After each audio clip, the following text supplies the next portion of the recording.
Home loan is the biggest trap set by the rich people on the middle class people. ये मेरा statement है, थोड़ा एग्जैजुरेटेड statement है। लेकिन आज का वीडियो अगर 15 मिनट्स पूरा आप देखोगे तो काफी ज्यादा इंसाइट्स आपको मिल सकते हैं। शायद आपने होम लोन लिया होगा और आप ईएमआई पे करते होंगे अभी, या फिर होम लोन लेने की लिए आप सोच रहे होंगे। सो आपके लिए ये वीडियो काफी ज्यादा इंपॉर्टेंट रहने वाला है। सो डायरेक्टली हम टॉपिक पे आते हैं। सो मैं ऐसा क्यों कह रहा हूं कि home loan is the biggest financial trap. So सबसे पहले हम देखते हैं आइडियल इन्वेस्टमेंट कैसे होनी चाहिए। सो आइडियल इन्वेस्टमेंट होनी चाहिए जो कि इन्फ्लेशन रेट से ज्यादा ग्रो होनी चाहिए। मतलब महंगाई अगर 5% है तो आपकी इन्वेस्टमेंट 9, 10, 11, 12% से ग्रो होनी चाहिए। क्योंकि अगर इन्फ्लेशन के जितना या इन्फ्लेशन से कम आपकी इन्वेस्टमेंट अगर रिटर्न देती है, इसका मतलब आपकी परचेसिंग पावर कम होते जाती है। फॉर एग्जाम्पल, अगर आपने 1 लाख रुपीज एसबीआई की 1 ईयर फिक्स डिपॉजिट में इन्वेस्ट किया है और उसका 5% का इंटरेस्ट है, तो आपको 1 साल के बाद 1,05,000 मिलेगा। लेकिन वही टाइम पीरियड में अगर इन्फ्लेशन 7% का है तो आज जो चीजें खरीदने के लिए आपको 1 लाख रुपीज लगते हैं, वो खरीदने के लिए 1 साल के बाद 1,07,000 रुपीज लगेंगे। सो एसबीआई में एफडी करने के बावजूद, आपका पैसा बढ़ने के बावजूद, आपकी परचेसिंग पावर कम हो गई। सो आपकी इन्वेस्टमेंट ये इन्फ्लेशन रेट से ज्यादा रिटर्न्स देनी चाहिए।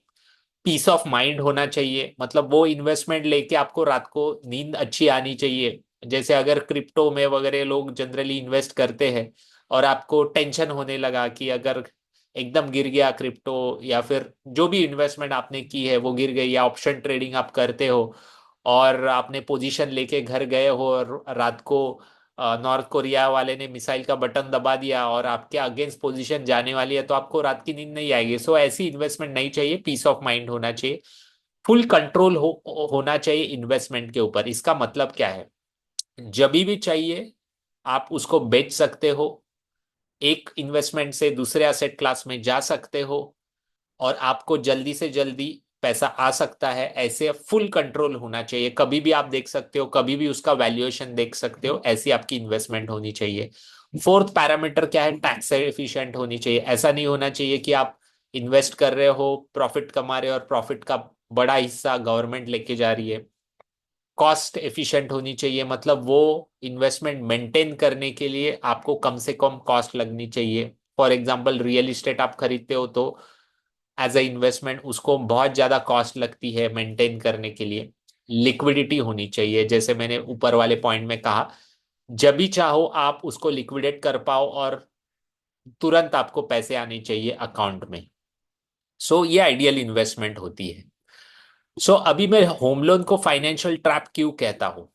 एक तो रियल इस्टेट में आप, मतलब सबसे पहले इन्वेस्ट करते हो तो जो आइडियल पैरामीटर्स है, आइडियल इन्वेस्टमेंट के पैरामीटर्स है, उसमें आप देखोगे तो सबसे पहला कॉस्ट बहुत एक्सपेंसिव है। उसके बारे में हम बात करेंगे।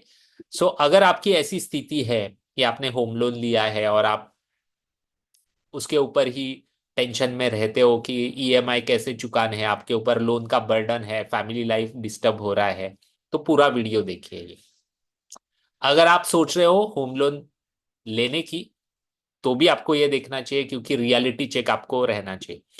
सो यू पे 100% of your loan amount if interest rate is 8.5। अगर 8.5% पे आपने होम लोन लिया है 1 करोड़ का 20 साल के लिए, तो आपका इंटरेस्ट भी अप्रोक्सीमेटली 1,05,00,000 होने वाला है। सो जितना आप लोन ले रहे हो उतना ही इंटरेस्ट का पैसा भी आपको चुकाना है, अगर 8.5% का इंटरेस्ट है। अगर ये 8.5% का इंटरेस्ट 9.5 हो गया, तो समझ लीजिए आपने जो लोन लिया है उसका 125%, मतलब 1 करोड़ का लोन है 20 ईयर्स के लिए, तो आपको 1,25,00,000 रुपीज का इंटरेस्ट आपको भरना पड़ने वाला है। सो इतना ज्यादा है, ये आपको पहले ही पता होना चाहिए। Most of the people pay 50% of life earning towards home loan. So मान के चलते हैं कि आपने 1 करोड़ का लोन निकाला है 8.5% पे फॉर 20 ईयर्स। सो आपका ईएमआई 8.5% का अगर इंटरेस्ट है तो अप्रोक्सीमेटली 86,000 का बनेगा। अगर आपका ईएमआई 86,000 है, इसका मतलब आप कम से कम आपकी सैलरी 2 लाख रुपीज होगी। सो अगर 2 लाख की सैलरी है और आप मान लेते हैं 25 ईयर्स आपके लाइफ के जॉब करते हो, सो आपके almost 50% of your earning will go in repaying home loan. ये आपको समझना पड़ेगा। सो आप किसके लिए काम कर रहे हो? खुद के लिए, खुद के फैमिली के लिए, खुद के गोल्स के लिए, खुद के हैप्पीनेस के लिए, कि एचडीएफसी, आईसीएस या बैंक के लोन चुकाने के लिए? ये आपको सोचना पड़ेगा। No control over how much interest you pay. अगर नेक्स्ट आरबीआई पॉलिसी मीटिंग में इंटरेस्ट रेट बढ़ा दिया, जैसे ही आरबीआई इंटरेस्ट रेट बढ़ाएगी, उसका अनाउंसमेंट जैसे ही होगा, आपका होम लोन का इंटरेस्ट रेट रिवाइज हो जाएगा, आपका ईएमआई और सब टेन्योर एडजस्ट होगा न्यू इंटरेस्ट रेट के लिए। उसके ऊपर आपका कोई कंट्रोल नहीं है, क्योंकि आरबीआई इंटरेस्ट रेट टिंकर करती है depending upon the economical situation of India, economy, interest rate situation of world. ये सब फैक्टर्स होते हैं, सो जो कि आपके हाथ में नहीं है। सो आप कितना इंटरेस्ट भरने वाले हो, ये डे वन से आपके हाथ में नहीं होता है, ये आपको समझना पड़ेगा। कॉस्ट, जैसे मैंने कहा, स्टैम्प ड्यूटी मुंबई में 6% है। जनरली 5% होती है, लेकिन मेट्रो सिटी मुंबई में 6% है। जीएसटी, नए प्रॉपर्टी लेते हो तो 5% है। रजिस्ट्रेशन चार्जेस, अगर 750 स्क्वायर फीट से ज्यादा बड़ा या 30 लाख से ऊपर ज्यादा प्राइस है आपके फ्लैट की, तो 30,000 है मुंबई में। मेंटेनेंस कॉस्ट, ये तो एसआईपी है गवर्नमेंट की, मतलब आपको मेंटेनेंस भरते रहना पड़ेगा, प्रॉपर्टी टैक्स भरते रहना पड़ेगा जब तक वो आपके नाम पे प्रॉपर्टी है। तो सो 1 करोड़ की प्रॉपर्टी आपने खरीदी, रजिस्टर करने जाओगे, स्टैम्प ड्यूटी 6 लाख रुपए, जीएसटी 5 लाख रुपए, रजिस्ट्रेशन चार्जेस 30,000 रुपीज, और मेंटेनेंस की, जब तक आप ओन कर रहे हो तब तक गवर्नमेंट की एसआईपी आपको चालू करनी पड़ेगी। ये है cost of owning real estate. So इसके लिए मैं ये फाइनेंशियल ट्रैप बोल रहा हूं। सो सॉल्यूशन क्या है? सो इसके ऊपर और भी डीप बताना है, लेकिन मेरा एक वेबिनार होने वाला है, stop bleeding wealth, the 3 hidden financial traps most families overlook. इसमें मैं 3 फाइनेंशियल ट्रैप्स के बारे में बात करने वाला हूँ। 5 माइंडसेट्स कौन से रखने हैं अगर लाइफ को हैप्पी रिच बनाना है, और 5 प्रैक्टिकल सॉल्यूशंस दूंगा to come out of financial traps, अगर फाइनेंशियल ट्रैप्स में आप अटके हुए हो तो। सो इसका वेबिनार सैटरडे को 28 दिसंबर को होने वाला है। सो इसकी रजिस्ट्रेशन लिंक मेरे व्हाट्सएप ग्रुप में अवेलेबल है, happy rich secret WhatsApp group.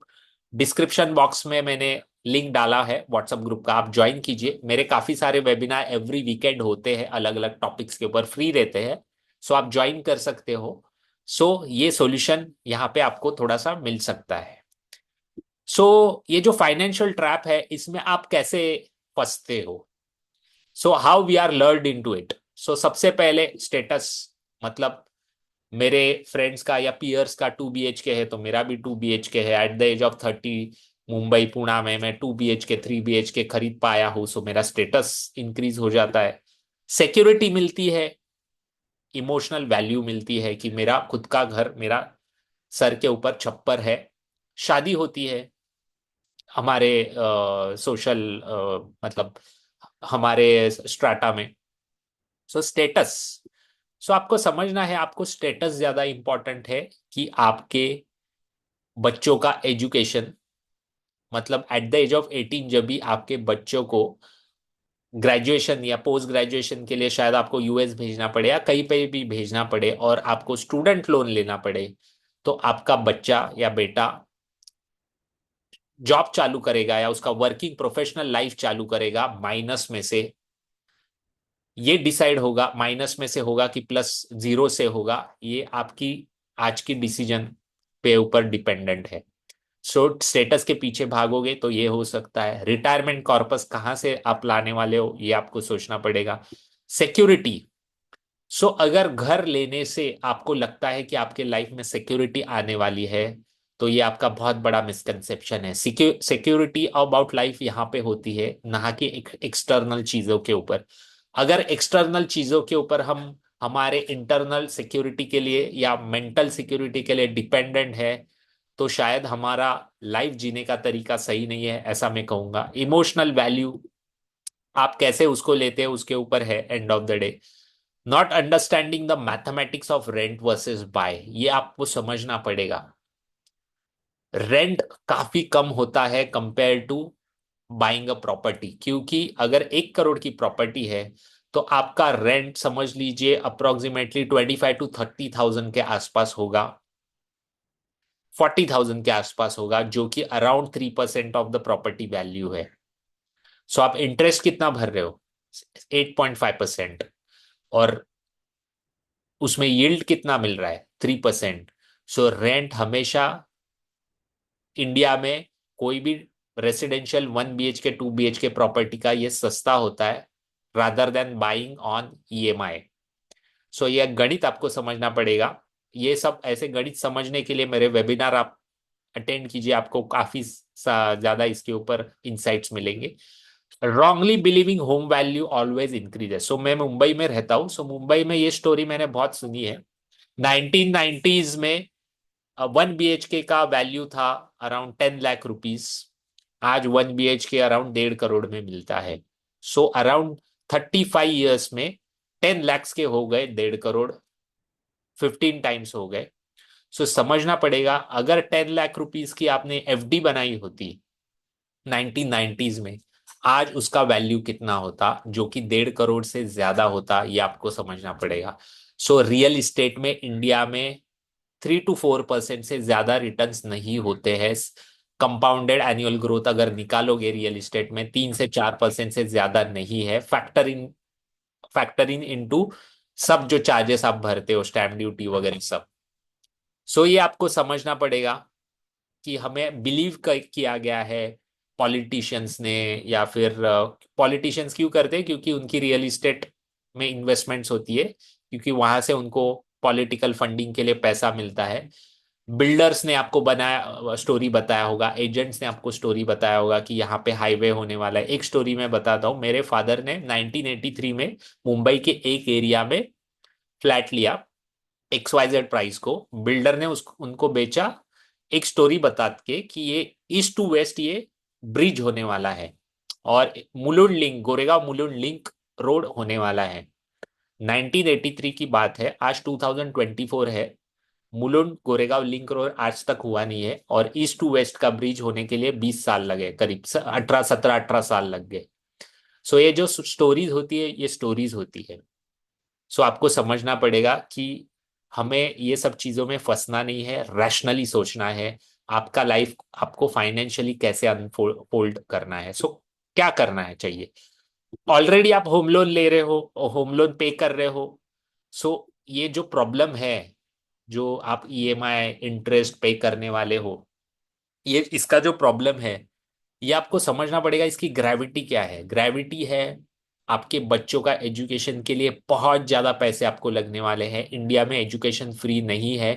Post graduation के बाद या ग्रेजुएशन के बाद के एजुकेशन के बारे में मैं कह रहा हूँ। आज जो दुनिया में हम रहते हैं, वो दुनिया में अपने टाइम पे मतलब 20 years बैक, आप ग्रेजुएट भी हो जाओ, आपको अच्छा जॉब मिलता था, सिक्योरिटी मिलती थी, मतलब डिसेंट सिक्योरिटी जॉब की, मतलब एक जॉब गया तो दूसरा जॉब अगर थोड़ा हसल करो तो मिल जा सकता था। लेकिन आज के टाइम पे क्या आने वाले 15 साल में ऐसा होगा? ये आपको खुद को क्वेश्चन पूछना चाहिए। सो ये प्रॉब्लम का ग्रेविटी आप समझिए। आपकी 50% वेल्थ जो आप पूरे 25 years में कमाने वाले हो, उसमें से 25% वेल्थ आप होम लोन रीपेमेंट में डालने वाले हो। So if you are considering home loan लेके मैं घर खरीदी करूं, आपका मैथमेटिक्स अच्छा से कीजिए। शॉर्ट में मैंने बताया है, डिटेल में समझना है मेरे वेबिनार में आप आइए। वहां पे एक्सेल शीट्स वगैरह मैं शेयर करता हूँ, जहां पे आपको इंफॉर्मेशन मिलेगी मैथमेटिक्स के बारे में कि ये कैलकुलेशन क्या है। Meet your true friends. Generally मैंने देखा है मेरे इन्वेस्टर्स क्या होते हैं, थोड़ा सैलरी बढ़ता है तो टैक्स बर्डन बढ़ता है। सो वो अपने कलीग को पूछता है कि टैक्स कैसे बचाने का। कलीग बोलता है कि होम लोन पे घर ले ले तो वो टैक्स बचता है। सो ऐसे जो आपको सलाह देते हैं वो आपके ट्रू फ्रेंड्स नहीं है, क्योंकि उनको कैलकुलेशन ही पता नहीं है। वो खुद खुद फंसे हुए हैं और आपको फंसा रहे हैं। सो ऐसे फ्रेंड्स जो आपको रियलिटी बताएंगे उनके लाइफ की, फैमिली लाइफ की, फाइनेंशियल लाइफ की, कि घर लेने के बाद उनके लाइफ में, फाइनेंशियल लाइफ, फैमिली लाइफ में क्या डिस्टरबेंस आए और क्या चल रहा है और हैप्पीनेस लेवल क्या है उनकी लाइफ में, ये आपको बताएंगे। ऐसे फ्रेंड्स को आप मिलिए। मीट अ फाइनेंशियल एडवाइजर जो ये आपको मैथमेटिकली, लॉजिकली, साइकोलॉजिकली बता सकता है, बाइफरेट करके, और डिसीजन लेने के लिए हेल्प कर सकता है। सो आई होप आज का जो टॉपिक था वो आपको प्रॉपरली रेजोनेट हुआ है। अगर इसके बारे में और जानना है तो मेरा व्हाट्सएप ग्रुप ज्वाइन कीजिए, happy rich secret, link description box में है, जहाँ पे वेरियस टॉपिक्स के ऊपर वेबिनार होते हैं, वो आप अटेंड कर सकते हो। कमिंग सैटरडे को फाइनेंशियल ट्रैप्स के ऊपर वेबिनार है। अगर ये कंटेंट, ये चैनल आपको अच्छा लगा है तो आपके फ्रेंड्स के साथ शेयर कीजिए, सब्सक्राइब कीजिए, और बने रहिए ऐसे ही इंफॉर्मेटिव वीडियो के लिए। Thank you very much.